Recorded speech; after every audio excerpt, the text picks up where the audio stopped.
বিসমিল্লাহ, আলহামদুলিল্লাহ, আসসালাতু আসসালামু রাসূলিল্লাহ। আশা করি সবাই ভালো আছেন। আজকে একটা ডিফারেন্ট কাইন্ড অফ ভিডিও করার জন্য বসলাম। স্পেশালি আমি আজকে জুনিয়র ছেলেদের জন্য এই ভিডিওটা করা, এবং যারা একজনকে ফলো করেন তাহলে সেইভাবে ভিডিওটা করা। তো আপনি যদি কাউকে ফলো করেন, কেউ যদি আপনাকে হেল্প করে, কেউ যদি আপনাকে প্রফেশনালি ডেভেলপ হতে সাহায্য করে, তাকে বিট্রে করেন না, তার সাথে বিট্রে করেন না। সে যেন এমন কষ্ট না পায় যেন আপনার কারণে সে মানুষকে হেল্প করা ভুলে যায় বা সে মানুষকে হেল্প করা বাদ দিয়ে দেয়। এমনও হতে পারে সে আপনাকে অনেক সময় কোনো বই পড়তে রেফারেন্স দিয়েছে, কোনো কিছু সাজেশন দিয়েছে, কাজে হেল্প করেছে, তারপরে আপনার টিমকে হেল্প করেছে, আপনাকে তৈরি হতে হেল্প করেছে, বিভিন্ন পরামর্শ দিয়েছে, মেন্টরিং করেছে, এই সব করে আপনাকে হেল্প করেছে। কিন্তু আপনি একটা সময় তার অনেক কাছাকাছি এসেছেন এবং তার অনেক ভালো লাগা ভালো না লাগা জেনে সুযোগ বুঝে আপনি একসময় তার বিপরীত দল মানে অফিস পলিটিক্সে আপনি যোগ দিয়েছেন। হয়তো সে কোনো অফিস পলিটিক্স করে না, অফিস পলিটিক্সে আপনি যোগ দিয়ে নিজের স্বার্থের জন্য আপনি তার বিপরীতে অনেক কাজ করেছেন।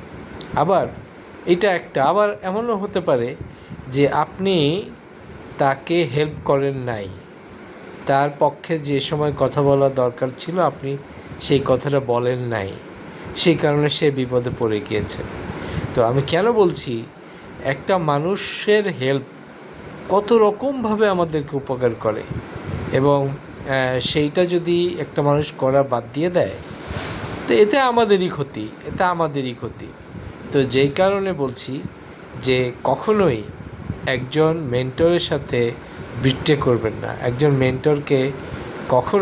মেন্টরকে আপনি ছেড়ে দেন, অসুবিধা নাই, কিন্তু তার ক্ষতি করেন না। তার উপকার করতে পারেন না, কোনো অসুবিধা নাই, কিন্তু তার ক্ষতি করতে যেন না।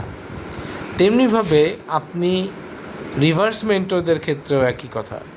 যে আপনার উপকার করে, যে আপনাকে বিকশিত হতে সাহায্য করে, তার আপনি ক্ষতি করেন না।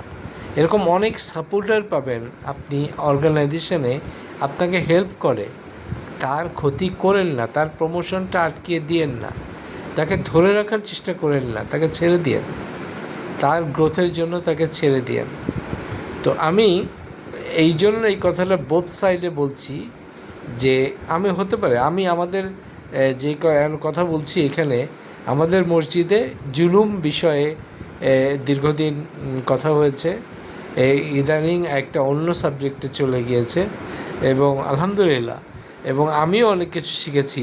দেখলাম যে আমার দ্বারা কি জুলুম হয়ে গিয়েছে কিনা, আমি নিজেকে জাস্টিফাই করার চেষ্টা করলাম। তো এমনিভাবে আমি যেই কারণে ভিডিওটা করছি সেটা হলো যে আমরা অনেক সময় মানুষের হেল্প স্বীকার করতে চাই না। এই স্বীকার না করা এক ধরনের জুলুম। কেউ যদি হেল্প করে, সে জুনিয়র হোক, সে সিনিয়র হোক, যদি হেল্প করে, হেল্প স্বীকার করতে অসুবিধা কোথায়? আমি তিনটা রকম মানুষ আমার লাইফে দেখেছি। একজন হেল্প করার সময়ই তারা বলে যে আসলে আমার হেল্পটা দরকার নাই, আমি জানি উত্তর, কিন্তু আপনার কাছ থেকে জেনে আমি এটাকে আরও শিওর হতে চাই। তো কেন বললাম যে এরকম এই মানুষ কিন্তু বোঝে যে আপনি এটা জানেন না, এবং জানলে আপনি শিওর হওয়ারও দরকার নাই। আপনি যদি জানতেন আপনি এমনি শিওর হতে পারতেন।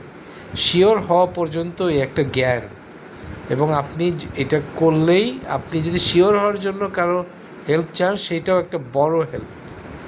কিন্তু এইটা ফাঁকি দেওয়ার যদি চান, তাকে যদি বোঝাতে চান যে আপনার এই হেল্পটা নিব কিন্তু আপনাকে স্বীকার করবো না, এটা খুব খারাপ ধরনের হেল্প। এবং এইরকম মানুষের সংখ্যা আমাদের আশেপাশে কম না, অনেক বেশি। সেকেন্ড টাইপ যেটা দেখেছি সেটা হলো হেল্প নেয়, স্বীকার করে না, আরেকজনের সাথে হেল্প অ্যাট্রিবিউট করে। সে হয়তো আরেকটু বড় রকমের মানুষ, এবং তার সাথে অ্যাট্রিবিউট করলেও আরেকটা বেনিফিট পায়, সেটা কি এমন লোকের সাথে অ্যাট্রিবিউট করে যে লোকটা আরেকটু বড় ধরনের মানুষ মনে করে ও আচ্ছা এই বড় মানুষটাও তাকে হেল্প করে, এই যে বিষয়টা এটা করে। তো এইটাও আরেকটা ধরনের মানুষ, এটাও আরেক ধরনের ভনিতা, এটাও করে না, এটাও করার দরকার নাই। এটার কারণেও অনেক সময় মানুষ মন খারাপ করে যে প্রতিনিয়ত মানুষকে হেল্প করে, সেও এক সময় হেল্প করা বন্ধ করে দেয়। তো এরকম হেল্প করা বন্ধ হয়ে গেলে আমাদের আসলে দিনের শেষে ক্ষতিই হয়। তো যাই হোক, আমি শেষ কথা যেটা বলতে চাই, যে হেল্প করে তার ক্ষতি করার চেষ্টা করার দরকার নাই। হ্যাঁ, কেন মানুষের ক্ষতি করবেন? মানুষের পারলে উপকার করবেন, নাহলে করবেন না। আনটিল নেক্সট টাইম, সবাই ভালো থাকবেন। সুবহানাল্লাহ বিহামদি আশহাদুল্লাহ ইলাহা ইল্লা আস্তাগফিরুকা ওয়া আতুবু ইলাইক। আসসালামু আলাইকুম ওয়া রাহমাতুল্লাহি ওয়া বারাকাতুহু।